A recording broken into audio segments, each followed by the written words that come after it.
impossible to continue in the love of the world and say you love God. It is impossible to continue in the love of the world, yet claim you love God. All right? Mark 12.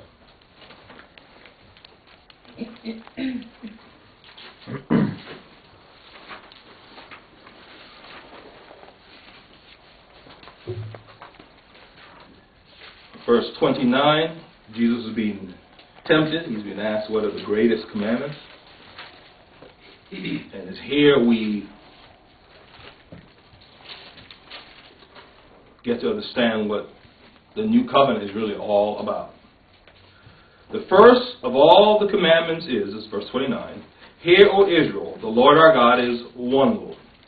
And thou shalt love the Lord thy God with parcel of your heart. No, it says with all thy heart, with all thy soul, with all thy mind, and with all thy strength. This is the first commandment. Now, all is all. This is an absolute statement. Which means all the love we know, which is really the love of the world, all of that should be directed to the Father. All of it. Not a tenth of a percent, 100 absolute percent should be directed towards the Father. We're going to talk about why that is. He then says, and the second is like, namely this, thou shalt love thy neighbor as thyself. There is none other commandments greater than these. Now, let's go to, this is explained, let's go to 1 John chapter 2. 1 John 5, I'm sorry.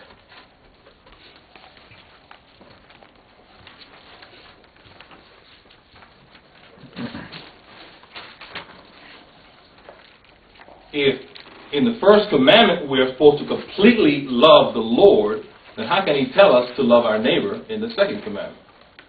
We should be tapped out, right? The answer is no, we're not tapped out. There was an exchange that occurred. 1 John chapter 5.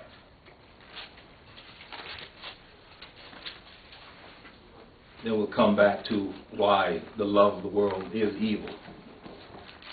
What habits it causes us to do, and why is that a wide open door Satan walks through often. In 1 John 5, let me read verse 1 through 4. Whosoever believeth that Jesus is the Christ is born of God, and everyone that loveth him that begat, everyone that loveth him that begat, loveth him also that is begotten of him. If I love the Father, I love Jesus Christ. They go hand in hand. By this we know that we love the children of God. Now, this is getting to what we just read in the second commandment. How do we love others? It says right here. By this we know that we love the children of God, when we love God and keep his commandments. For this is the love of God, that we keep his commandments, and his commandments are not grievous. So, it says, when I give all my worldly love to God, I get something back in exchange. I get God's love. The beauty with God's love is, it's unlimited. It's unconditional. You can pour it out, because you're not the source, God is. Many of us get tapped out, because we aren't using God's love, we're using our own, which is the love of the world. So we tend to get expended. We tend to feel stressed. We tend to feel tired. We tend to feel yada, yada, yada. We tend to feel put upon. We tend to get hurt. We tend to be dejected, depressed. We tend to fall into despair because we're using the wrong love. We're using a love that requires payment. We're using a love that requires payment. And we can go without payment for a season. But at some point, we start expecting the check. I've given you all of this love. Okay, where's mine back? The love of the world is conditional. The love of the world is conditional. Because what's it based on? Since we're here in 1 John, go to 1 John chapter 2. Why is the love of the world conditional? Here in 1 John chapter 2, verse 15, love not the world. Now, Let me insert this phrase in what we read in Luke 14. So a man come and hate not his father. Well, the hate there can be replaced with love not the world. In other words, if you can't end your worldly love for your parents and replace it with the love of God, he says you cannot be my disciple. Are you with me? God is saying, love not the world, nor the things in the world. Well, that list in Luke 14, they're in the world. So he's saying, stop loving them with your love. Because your love is just a wide open door for Satan to walk through. Because it requires payback. It also opens you up to be hurt. It opens you up for depression. It opens you up for all these things because you're using the wrong love. Because that love, let me keep reading, is based on the wrong things. Love not the world, neither the things that are in the world. If any man love the world, the love of the Father is not in him. For all that is in the world, the lust of the flesh, the lust of the eyes, and the pride of life is not of the Father, but is of the world. And the world passeth away, and the lust thereof, but he that doeth the will of God abideth forever. So the foundation of the lust of the love of the world is sin. Pride and lust. That's the foundation. So if that's the foundation of the love of the world, now you understand why it's conditional.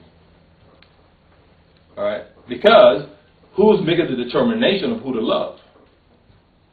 The object of the pride and lust. Ourselves. And we want, because it's pride and lust, we want payback.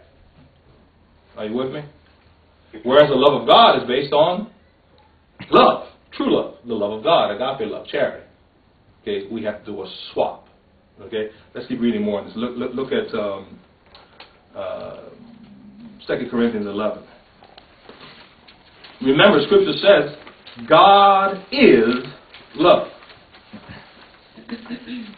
The problem with that, if God is love, and we were planning a war strategy for Satan, what would we want?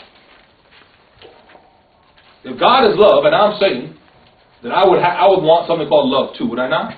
Oh yeah. Because we know Satan is the great imitator.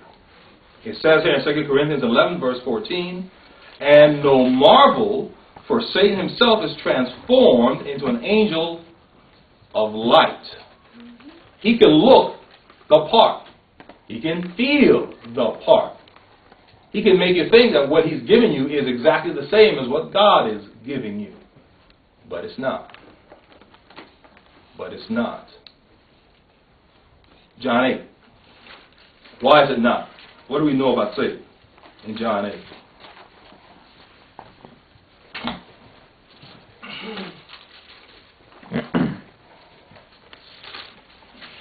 John 8. The source of pride and lust. What can we say about it? Verse 44.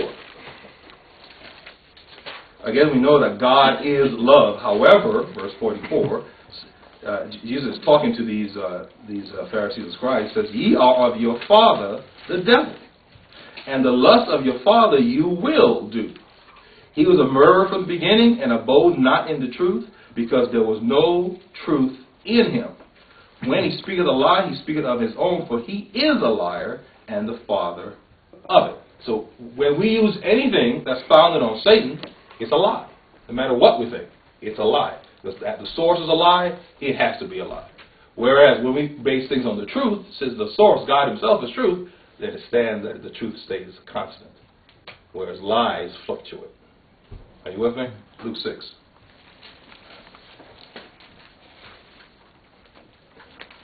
So we're talking about this thing that's sometimes hard to talk about because it's been ingrained in us for such a long time.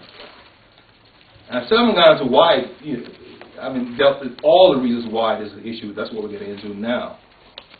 But the love of the world is based on the God of this world, Satan. Satan is the father of lies, so the love of this world is based on lies. But it feels good. Right? So we tend to hang on to it. It seems right, so we tend to hang on to it. It came from our parents, and parents here really mean the people that raised us. It came from our parents, so we hang on to it. Because if we get rid of it, it seems like something's wrong with that. All right? Even though Scripture says, hate them.